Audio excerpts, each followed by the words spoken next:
to our Halloween edition of Pittsburgh Sportsline. We're live in the BPTV studios. Trick or treat, everybody. Al Levine here with Smokin' Jim Frazier. Be safe out in the streets. I come by with the pizza from Olive Oil's Pizzeria and the hoagie and saw some kids and parents and dogs. My goodness, cats and dogs were walking the houses too getting candy. I saw everything. Great night for Halloween, nice and clear right now. A little chilly out there, but they look good in their costumes. Thank you for watching us on Comcast 7, only in Bethel Park. Thanks for watching us on Verizon 32 in Bethel Park, and all the way from Nemacolin to Cranberry and Wexford and all points in between. We appreciate it. Our Facebook page has been fluctuating from 6,538 to 6,544. I left the house, it was 6,541. So thank you for watching our shows and all those likes, because we work hard on Facebook and it's a great way to get the word out. And we put all kind of stuff up on the page and go from there. So thank you very much again. We appreciate it. And I'll have a couple things I want to show, but beginning of our show, we start with What's on Your Mind. It's sponsored by Skeets Lewandowski of Skeets Service Station, right there past Trax Farm in Mineral Beach. And anything that runs on gas, he works on. So check that out. He always has a great job to do on your gas. I was looking for his number. I don't have his number today. What the heck? Here it is, 724-348-4715. Call Skeets. Anything on gas. He's one of the most honest mechanics that I've ever met. And he even has a breakfast buffet that Smokin' Jim said will be there sometime on a Monday morning. And one of his buddies, Al, goes to Bethel Bakery, which is 1 mile from my house. So I travel 7 miles to get the Bethel Bakery donut from Al at Skeets Service Station. Check that out. Hey, we got some advertisements. You know, I always got something going on. First thing up is Olive Oil's Pizzeria. Check this out. 412-831-1900. They always have pizza, hoagies, salads. All their food is great. Check it out. Frank Fanero is a great owner of the business. You can call, and they got all kind of different people. Sarah's the manager tonight. Joe's there helping out on pizza and all the rest of the crew. Check them out. They made a great pizza for us and hoagie. Bethel Park Historical Society Schoolhouse Arts and History Center. Go online and check out the Bethel Park Historical Society. Donate as little as $1. They're great in the community. They got that trolley on South Park Road that just hangs there in the yard. You can find them driving by on South Park Road there, right near Park Avenue. So check that out. Stay Joey Strong. Poor Joey didn't make it to his 9th birthday. Had DIPG, a brain cancer. You can go to the Joey Favis Childhood Cancer Foundation, another 501c3. Donate as little as $1. They have different events. Their 5K, we always film and have that. Have a lot of people involved here, 300, 400, 500, 800 people. So check it out. They dress up in costumes. Joey liked the costumes, and he loves Halloween. So happy Halloween in heaven, Joey. We got an event coming up. Muay Thai at the Ross Township Community Center. Doors open at 5, fights start at 6. Andy Anderson is promoting this event. A lot of great fights. We're going to have a guest on the 13th, Jill Bell. She's fighting a Muay Thai event. In her corner is Pittsburgh Sportsline Hall of Famer, Jamie Chesney. Woo! She'll be back on our show on the 13th. Check that out. Now, if you have a group that needs some money here in Bethel Park, let me tell you about bpcf.org, Bethel Park Community Foundation. Great group, great 501c3. Check them out, get an application and apply. You can get from $100 to $5,000. I'm a trustee on the board. Come on out there. I'd like to see you there trying to help your group out in Bethel Park. All right, last promo coming up. I know I look like Uncle Sam. A lot of people compliment me on looking good here, and I want you for BPTV. 412-831-3304. We got Steve the Rookie of the Year, according to Smokin Jim Fisher, running the control room with Ethan on the soundboard. Check that out. And they're doing a heck of a job. Look at how they're showing us on TV for you folks. There I am with my face and Uncle Sam. I want you for BP TV. All right, here's what's on your mind. Smokin Jim Frazier, what's on your mind? Thanks, Al Levine, the talking machine. And if you want the green... There, we're so close. I got to say, Chip is handing out candy. Here it is. All right. Pass it right to you. And here back my option quarterback days. We got it. But, hey, just update everybody. Last week, I actually did a show with a group of friends at the Jerome Bettis's Bar and Grill there. What'd you eat? On the north side. What'd you eat? I didn't eat. You know, I don't like to eat before an event, and I got right out of there after the event. But the event was actually... you pulled your Batman move right out the door. I pulled the Batman move, but the event was actually in the Jerome Bettis's, what they call his coach's clubhouse. Wow. And it was nice. Leather furniture all in there. They had Jerome Bettis's shoes that he wore in the Super Bowl. He had his Notre Dame shoes. Had pictures all around of guys like Jerome Bettis, Hines Ward, and Big Ben. So I did How about Martavius Bryant? None that I could see of Bryant, but okay. So I did the show it was a 2-hour show. I did it standing up because I didn't want to sit on them couches. Who knows what went down on those couches? Oh, was this a TV show you did? It was a Facebook Live show, so it was real nice. But I won't be back. You know, I felt like I needed some shots coming. A shot coming out of Jerome Bettis's. You know, the busiest box. Man in local Pittsburgh media. Smokin Jim Frazier strikes again. But this week there won't be a Pittsburgh Sportsline Team of the Week or Player of the Week because a lot of great players and great performances was from players and teams that didn't make the playoffs, so they don't get no shout out on here for that. So I will go through the WPIAL brackets, and I'll let you know who's going to win the WPIAL championship in every category. And if I get a little long-winded, Al Levine, the talking machine. No, we got time. No chip there. Yeah, there's no chip. You can be long-winded. All right, I'll start off in single A. California and Clairton are the two top seeds. I look for Monty Christian Academy to make a run, but on the championship game, I got California beating Clairton. In double A, I have an upset.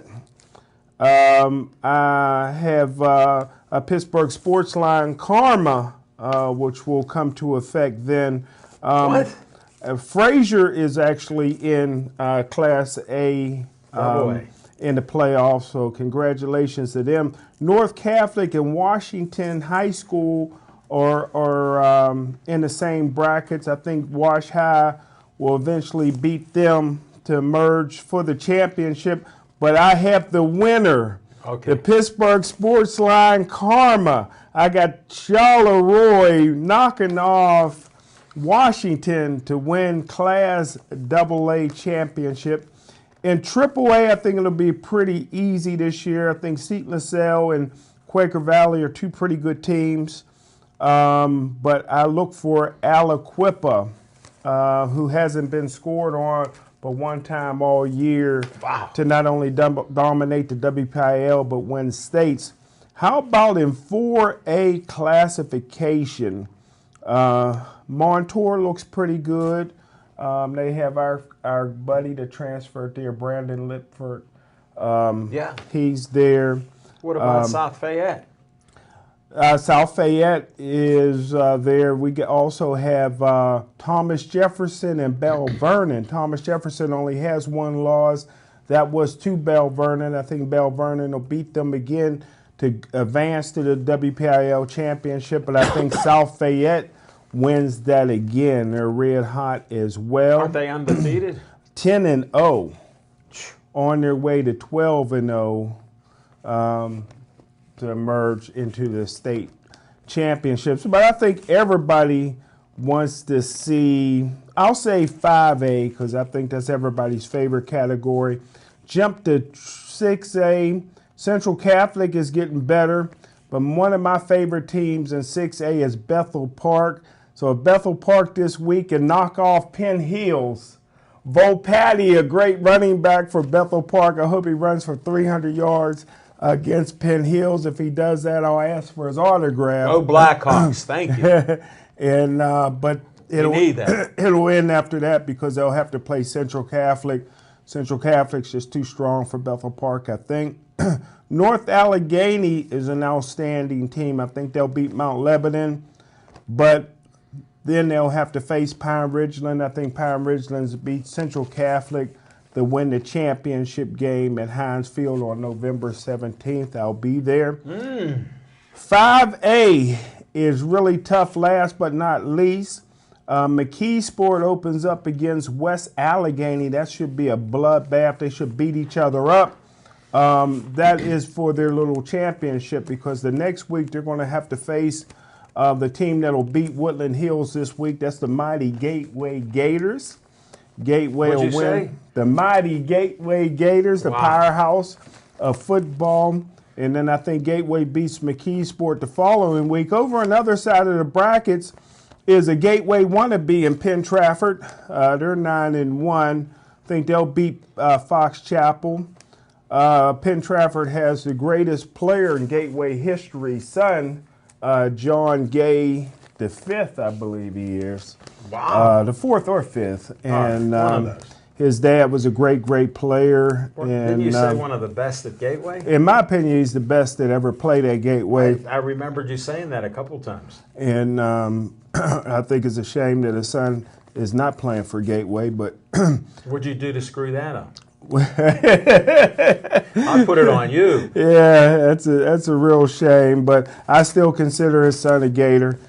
And I told him that when we had him on another station last year, and I told him that, and he tried to correct me. He says, no, I play for Penn Trafford. I said, nobody on this show ever heard of Penn Trafford. So, whoa. So I consider him Gateway, but Upper St. Clair and Franklin Regional squares off. That should be a really good game. I think Upper St. Clair wins that. Penn Trafford will beat Upper St. Clair and meet Gateway for the championship. You're Gateway's kidding. only loss came to Penn Trafford, so Gateway will emerge as the champion. But you know what? I might as well give a player of the week. Might as well. Come on. I might as well. How about Gateway's Brady Walker? Needs only 140 yards to become the fifth WPIAL player in the history to throw for 7,000 yards. And don't rule out getting 8,000 this year. And that's what's on my mind. 8,000? 8,000. The playoffs counts now. Okay. So 3 playoff games plus the PIAA state championship could go on tournament. forever. Oh, heck yeah. And, Of course, I thought Gateway had a couple losses. One loss just to Penn Trafford. 9-1. And they'll be able to avenge that loss. And in my book, that means a perfect season, undefeated. I appreciate how loyal you are to Gateway, and so do your fans. And take that under advisement on who he said will win that game. Pittsburgh Sportsline, favorite team. I don't know how he attaches Pittsburgh Sportsline to the Smokin' Jim Frazier, What's on Your Mind segment. I can't believe there's so many good players out there and you can't mention any of them. Oh, Patty from Bethel Park. Thank I you. love that kid. Thank you. We appreciate him here in Bethel Park. What's on my mind is Juju Smith-Schuster. Doesn't have his driver's license. Somebody stole his bike. He got his bike back. Then he showed some surprising speed. Big Ben's been throwing terrible this year. Overthrowing guys, missing guys. Can't even yell at the guys because he's overthrowing them and missing them. He throws a perfect pass from the 3-yard line to Juju for about 10 yards. and he took off for a 97-yard touchdown. Looked like he was going to get caught from behind twice. Outran those guys. Big Ben said, Juju, I didn't know you had speed like that. Juju goes, I didn't either. So how can you not like the youngest kid? And I said, the youngest kid in the NFL showing some positivity. Who cares about Martavis, whatever he is? He's benched. He's the number 2 receiver, and look what he did there. You got to give him credit.